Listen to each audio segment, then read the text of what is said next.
Welcome back, ladies and gentlemen. Today we're going to talk about Giannis Antetokounmpo and discuss some of the reasons he's so elite in transition. I think probably the best in the game if he's going downhill with an advantage. Let's go. The first thing I want to discuss is how the Bucks specifically built a team around Giannis' ability to go downhill, essentially. So we can see that here we have shooter right here and shooter right here. And when they bring up the court, every time in transition, they're going to go over here to these corners, and that gives Giannis essentially freedom to go down the middle. It provides space for him to give him that space to allow him to attack with ideally less defenders in the way. We can see the defenders, they're still pretty clogging the paint. But the goal is to stretch out 32, the defender over here, stretch out this defender this way, and give Giannis this lane to come downhill. And it doesn't always give him the most space, but that's the goal for it. But it's also crucial that you want your playmaker to be the one going to the middle of the floor, especially in transition, because it gives him so much more options. He can pass, he can shoot, he can find openings to the inside, and simply giving them the better court vision and allowing them more space to work where they can go left, right, they can see the entire floor, gives them better opportunities. And if they're your best playmaker, you want them to have those opportunities. So the majority of this time, the Bucks don't have to do anything fancy in transition. All they simply do is immediately space the floor, and Giannis runs downhill. And realistically, if you get him one-on-one, no one's going to be able to stop him. And that's why the biggest advantage that he has is simply his athletic ability. Now, obviously, some of this is genetic, but he has to work for this undoubtedly to maintain good flexibility, maintain athleticism. And he's clearly built up a huge amount of strength since he's been in the league. So that goes a lot to show his dedication to working on things and improving his game to make sure he understands where his strengths are and build upon them. But currently in the league, there's very few players that can even come close to matching his athletic ability, which is insane to say in the NBA.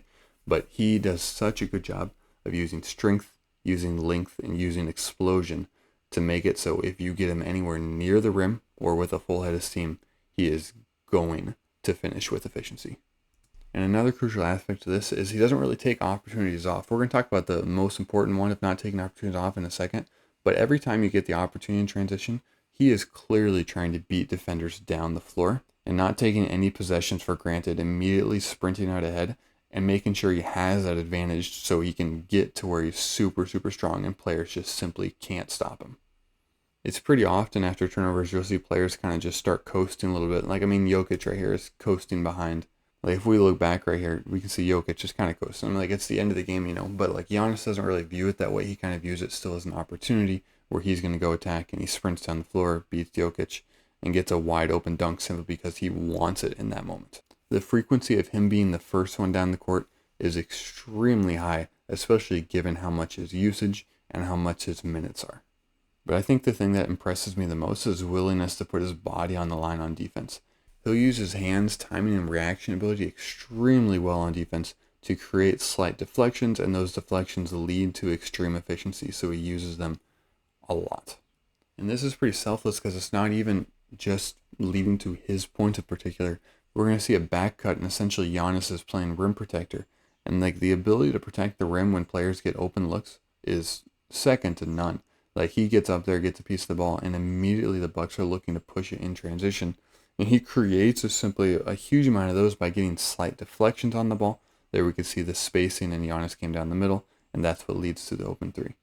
I'm a big believer in the benefit of live ball turnovers. I think live ball turnovers can be extremely effective. And so when Giannis gets these deflections or these pieces of blocks, if he keeps them in bounds, you have huge advantage because you have the two players down there sitting way back on the court. And now you have 4-on-3, 5-on-3, and one of them's Giannis. Huge opportunity. And he does this with so much consistency. It's remarkable what he's able to do. So he obviously steps in front of that ball. Josh Giddey, not a great pass. But immediately looking to flow down the middle. And you have space over here to give him that room is the idea. And he capitalizes on it every single time. But in conclusion, Giannis' ability to A, attack the middle and have spacing on the perimeter. B, increases athleticism and make sure he builds upon it every single year. C, sprint up ahead and not take plays off and simply want to outwork the other players. And D, his ability to use defense to push him in transition makes him absolutely one of the single best in the game. And he does a remarkable job, and he's maintained a remarkably high level. And I look forward to seeing what he can do in the future. If you enjoyed, feel free to like and subscribe. But most importantly, have a blessed rest of your day.